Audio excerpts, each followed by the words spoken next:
Imagine you happen to pass by an infant drowning in a little pond. Will you actually save that little soul? The answer for most people is actually heck yes, I would save him.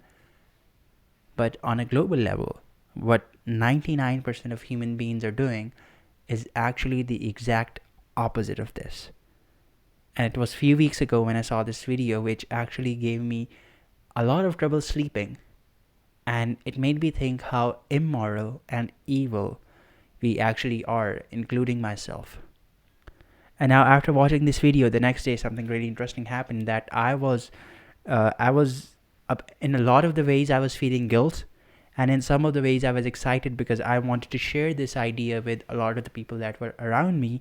And the title of the video was "Ordinary People Are Evil," and it was actually the title was very controversial, and the people in the comments were actually saying some really controversial things. But actually, the video actually really proved to us in a very way that we cannot, if you're a logical person, if you actually listen to that thing, and even if you're not a logical person, let's say that logic doesn't dominate your attention. I'm not. If you listen to something that is true and that makes sense, actually, that's what I actually mean to say, you would actually agree to everything that was said in that video. And in that video, this guy was discussing another guy.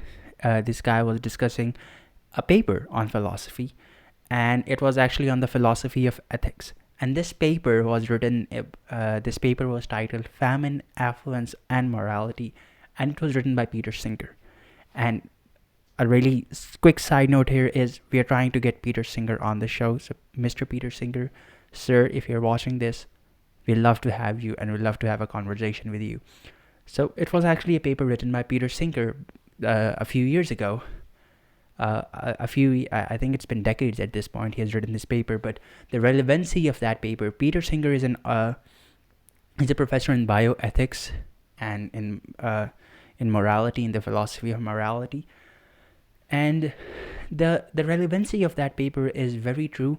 And what's actually very it's strong about it is that it applies to, if you're living in a society that is capitalistic, it applies to generally everyone. Like I don't have to know you. I don't have to know what religion you are. I don't have to know what ethnicity you're in.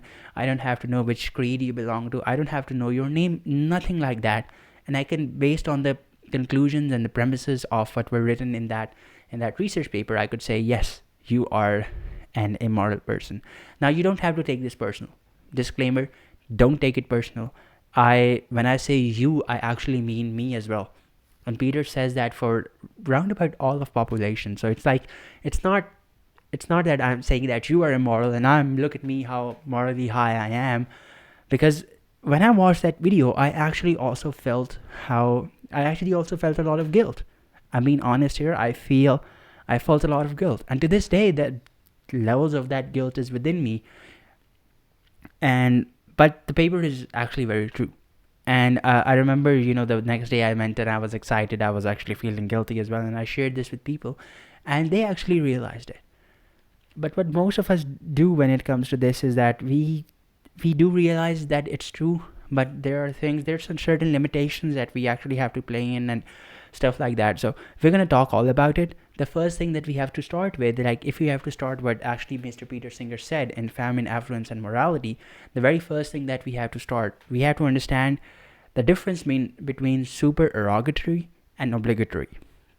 Now, supererogatory is a thing like, for example, let's say an act that is supererogatory is something that you don't have to do, but it's good if you do it. For example, let's say that you are invited over to a party at your friend's house and everybody's gathered there, and it's a party it's a party the early morning. So you go there, and on your way, you are thoughtful, and you say that people are going to get there early mornings. Some of them might not have time to grab their coffee, or some of them had taken some really long commute. So why don't I grab a cup of coffee for every person, and I could go and I could share that. So you grab some coffee, maybe some donuts, and you go and you share that with the people there. Now that is a thing that is supererogatory. You didn't have to do that, but you took that was actually good. It was a nice gesture. Everybody said thank you to you. Now, on the other hand of that is something that is obligatory. Obligatory is an obligation, something that you have to do, something that is your job. For example, you don't like, you're not, people are going to say thank you for it, but it's like you have to do it. It's not like you can't go away by not doing it. You can't escape that responsibility because you've actually signed up to take that responsibility. For example, let's say there's an early morning meeting in your office, and it's your task, the manager said to you, to bring coffee for every person who is in the meeting. Now, it's not your boss said it, or maybe you are the person who is in charge of bringing everybody their coffees. Now, that's an obligation. That's not supererogatory. Now, supererogatory is you do it, people think you're nice, they thank you, stuff like that. An obligation, it's like you have to do it. You can't escape it. What Peter Singer argues in his paper is charity, helping people, or donating our money to people in need. He argues that it's an obligation. It's not something supererogatory. It's something that's obligatory. If you're a moral person, if you think that if your morality is intact, it's very obligatory to do this, because generally in our societies, very generally speaking, when we donate some money to someone else, when we donate some help, some monetary help to somebody who is in need, we think of that oh, that's a good sign. It's like you didn't have to do it, but you did it. That's good because it was your money, right? It was your money. You could have done anything with it, but you decided to feed people. You decided to share this with them, and we actually think that that's an act that is supererogatory. But Peter argues that that's not an act that is supererogatory. That's an act that is very obligatory. Like it's an obligation for you to share that money with them, and it's not praiseworthy. As was the quote that you saw in the start of this video, it's not praiseworthy. Helping is not praiseworthy, as Peter Singer argues. He says that this is an obligation that we have if we are moral human beings. Now the way he builds the argument is in 4 different premises. And based on these 4 different premises, he builds a conclusion. Now we are going to discuss that premise one by one, and we are actually going to jump on the conclusion then that we said. And if you accept the premises, you have to accept the conclusion, because it's a very sound argument that Peter Singer puts forth. The first premise of his argument is that if it is in our power to do something to prevent something bad from happening without thereby sacrificing anything of moral significance, we ought to morally do it. Simple way of saying that if there's something that is bad that is happening and you can prevent it without sacrificing something that is too much of moral significance to you, you ought to morally do it, right? And you agree. The second premise that he has for his argument is that hunger, disease, and suffering, they are very bad. We all agree they're very bad. The third thing that he says is that the luxury which we spend money on is not morally significant. This is something that we can talk about. Like the luxuries that we are spending money on is not morally significant. We're going to talk about this in a minute. And the fourth thing that he says, that by donating our money to charities like Oxfam and UNICEF, who are working for the world, we can actually prevent hunger, disease, and suffering, and war. This is very important. By the time in the time that we are releasing this video, there's the war that is going between Israel and Palestine, and it's very important that we talk about this, the paper that Peter Singer said about morality, because I felt that there's a lot of guilt. There's a lot of guilt when it comes to the war. There's this global level of guilt almost that people are feeling that we can't actually do anything to help them. But there are things that we can do, and there are things that we can do to actually let go of this guilt that we have. Like we can take positive actions to actually help the people who are in that situation, and and by helping them, we are actually helping ourselves as well.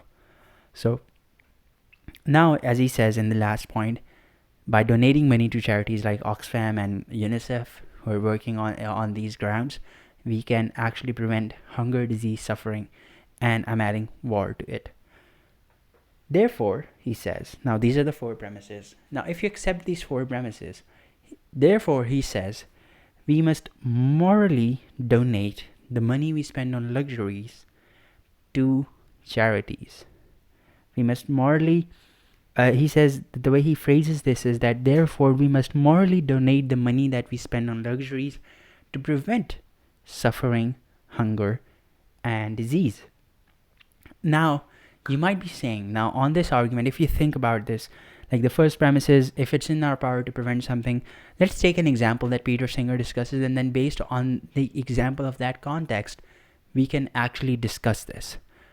The example that he gives is, let's say, one fine morning, as you were walking to your office, as you were walking to your day, start your day, you're walking to the office. On that, as you're walking to the office, there's a little pond. And in that little pond, there's an infant that is actually drowning. What will your reaction be? There's certain things that you can do. As the infant is drowning, the condition is the infant is really close to dying. So you cannot actually bring people, and you cannot actually go out and maybe change and then come back. What would your reaction be? Let's say one of the things is you don't do anything about it. You listen to the infant crying and you're like, okay, not my responsibility. You go out and you tell the people in your office that, okay, this is what I did. Everybody is going to tell you that you're a psychopath, that you are a killer, that you have done something that is very bad. You shouldn't have done that. Everybody's going to tell you that. So let's say you don't do that. You're a person who's compassionate. And generally you ask this, I started with this question as well, that generally when you ask people this question, they're like, yes, we would go in there and we would save that child.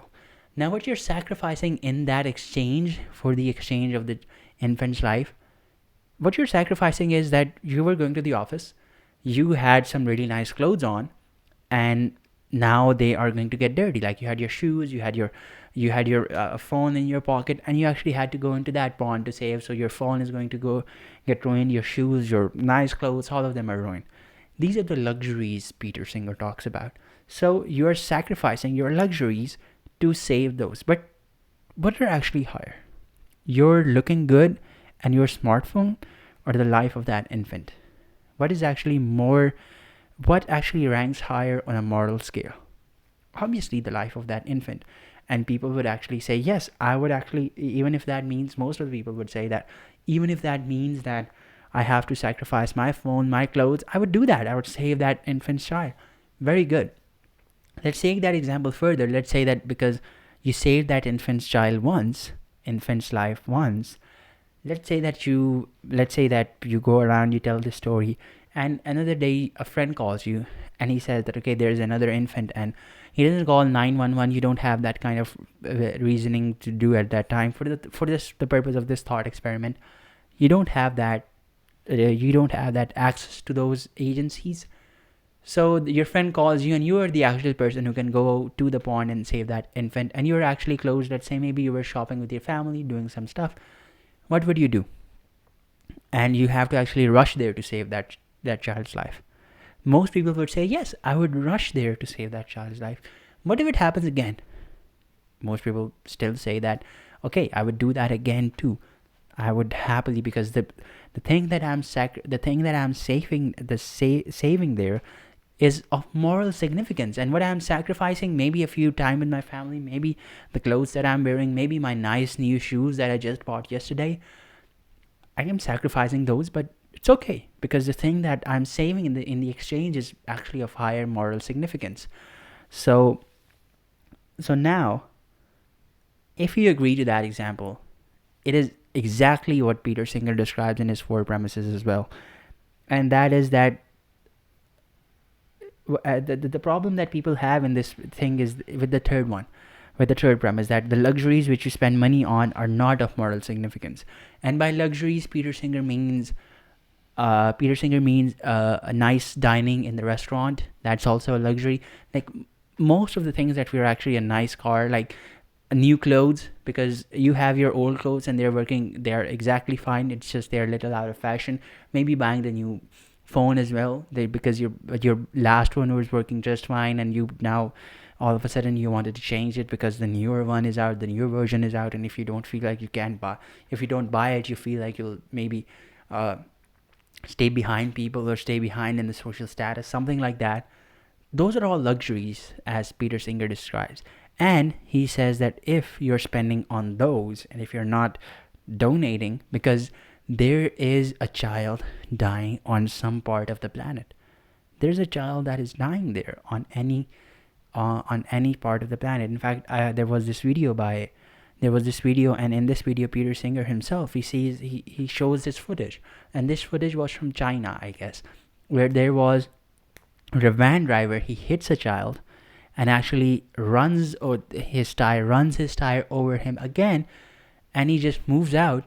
He actually comes out of the van, looks at the child, goes back to the van, goes about his thing, and the child actually stays there for 20 minutes in that condition. And there were people who are actually looking at him, there are people who are actually realizing it, that the child is dying, but nobody actually does anything to save the child. Peter uses that as a metaphor for the world, because there's a child somewhere in the world, somewhere dying. And it is something, if you're affluent, famine, affluence, and morality, if you're affluent, that means you have the resources to actually help that child, help the life of any one child, and you're not spending that towards that, and you instead decide to spend that on luxuries, you are actually immoral. That is what Peter Singer says, that your morality is very much in question here. Because think about it. What would you do if that it's exactly the same as saying that the infant is drowning in the pond, and no, I'm not going to save it because my clothes are very nice. They're precious. I bought them yesterday. My shoes are even like they're very expensive. I don't want to ruin them. No matter how expensive your shoes are, you honestly, on a moral scale, are they are they even close or maybe above an infant's life or a life of any other human being? No, the answer is no, they are not. So your job, my job, our job is to do everything that is in our power without thereby sacrificing anything of moral significance, that is our luxuries, to help that child. But we're not doing that. Now, a lot of people have this problem. They're like, okay, in this example that you're giving him, in this analogy that you're giving me, one of the problems is proximity. For example, when you give that analogy of a child, you assume that I'm really right next to the child. I'm walking next to the child.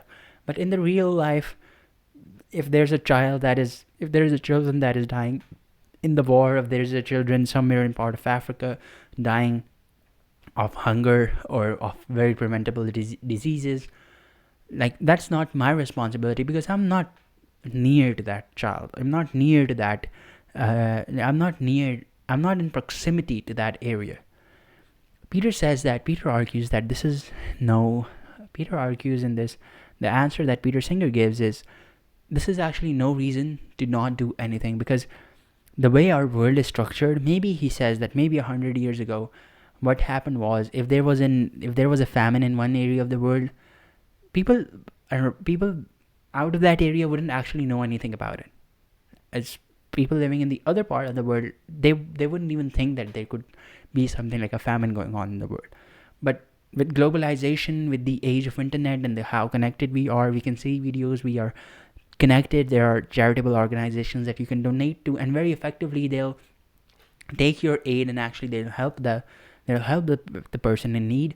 He said this is no argument, because proximity doesn't matter in an age of globalization. Proximity doesn't matter, where we are so connected to the world that we can actually know that there are children in this part of the world and they're dying of hunger. They're dying because they don't get proper clean water.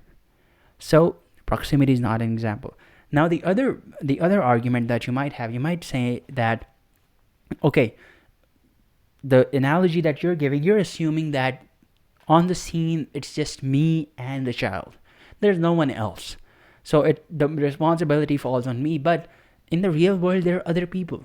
And the other people, like, why do I have to be the one helping? Why do I have to be the one actually donating? There are other people, and they'll do it. They'll save save those children.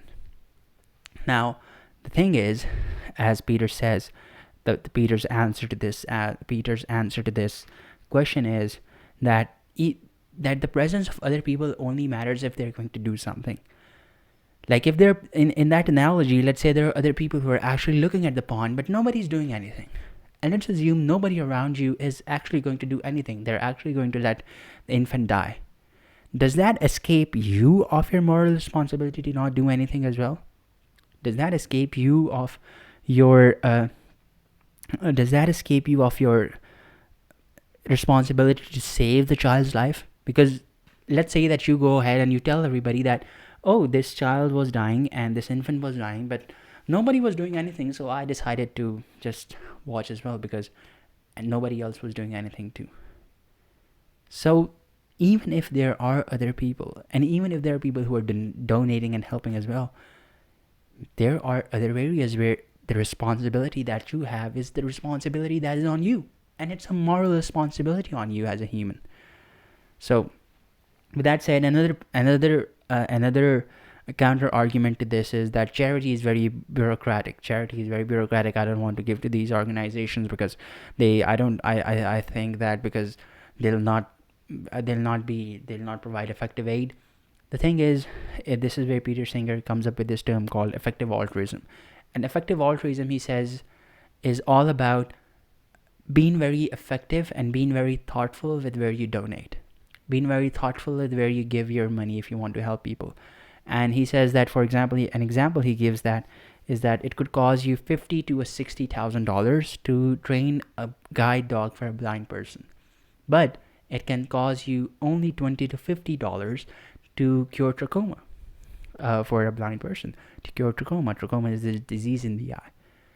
So it's like, where are you spending? Are you being thoughtful? So in order to escape that, all you need to do is become thoughtful, because there are organizations which will actually, they'll track and they'll be very effective with the aid that you give them, but there are also organizations that they won't be that effective, or you can, in the example, like you can spend $50,000 to $60,000 training a guide dog for a blind person, while you can use that to save so many people from trachoma.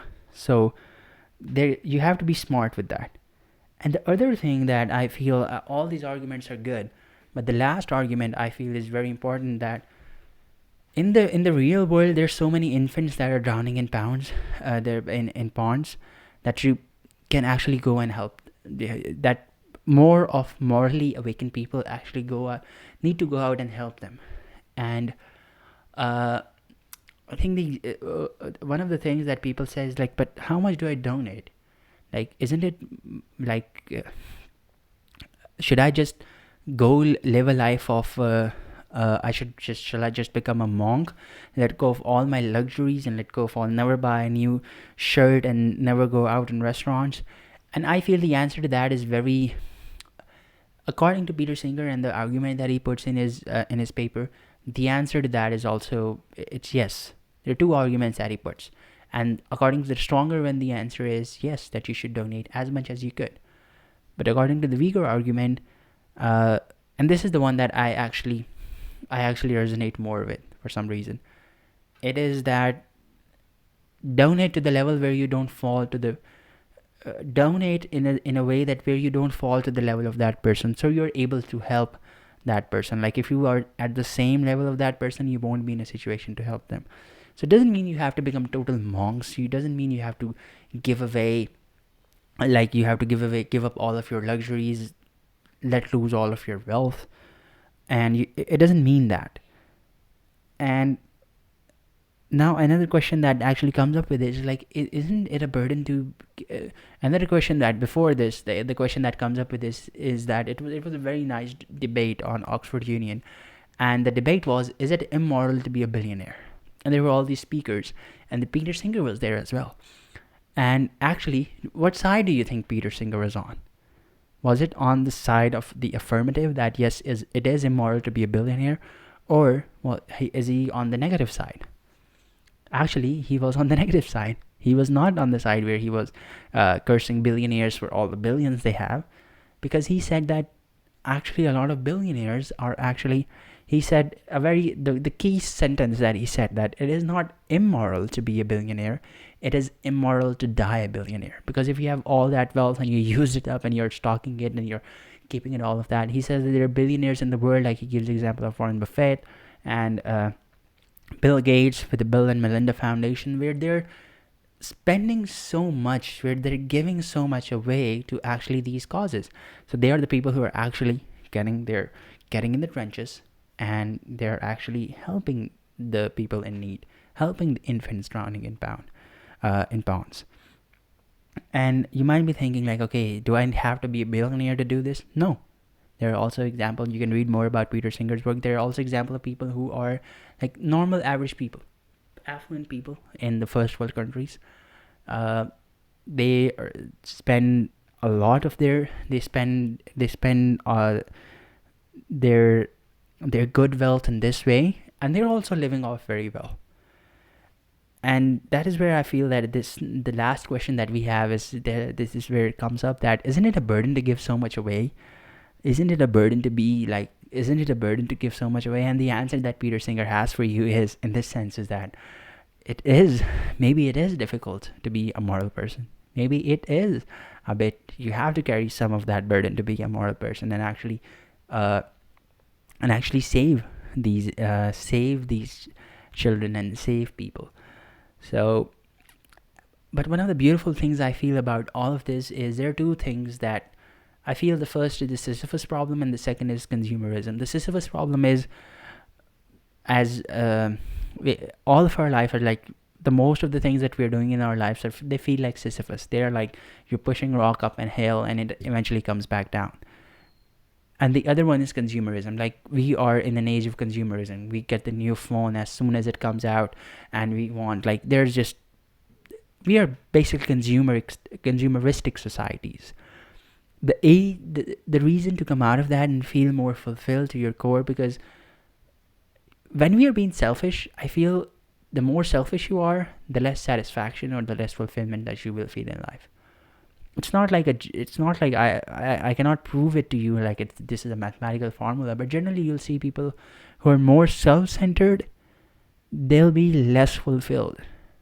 And the people who are more world-centered, so Ken Wilber talks about this in his developmental models of the world, and he talks about this in the sense of growing up, and he has 4 levels. The first level is the very level that we were talking about, that you're more focused on the self. All of your focus is self-centered, and that is like all of your compassion, it extends to the self. And this is the level that we lived at once. Like, we were with, it was just basically survival. It's like even before the formation of human societies, where it's the basic fundamental level that all of your it's the level of survival. Basically, all your compassion is for the self.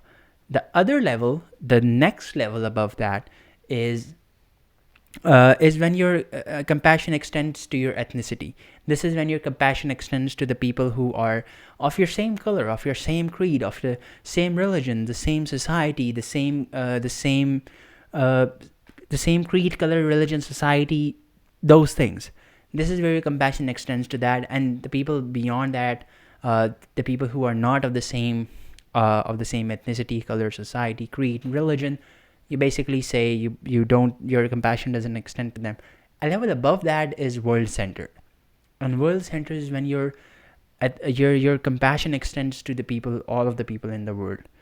And a level above that is cosmos-centered, and the world-centered is where your compassion extends to all the people in the world, no matter what ethnicity, what color, what the religion, what creed they belong to.